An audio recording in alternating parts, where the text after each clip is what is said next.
அம்பானி நானாகிறேன். இந்த இன்ப மகாராஜ பெற்ற புது ரோஜ எலிசபெத் ராணியின் பேத்தியே.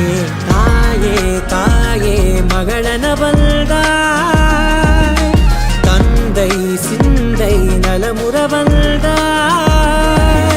நீயே லோகம் என்று ஆனாய் பெண்ணே, என்னை ஆளும் தெய்வம் நீதான் கண்ணே. பெற்றது நானா இல்லை உன் மகனே நானம்மா.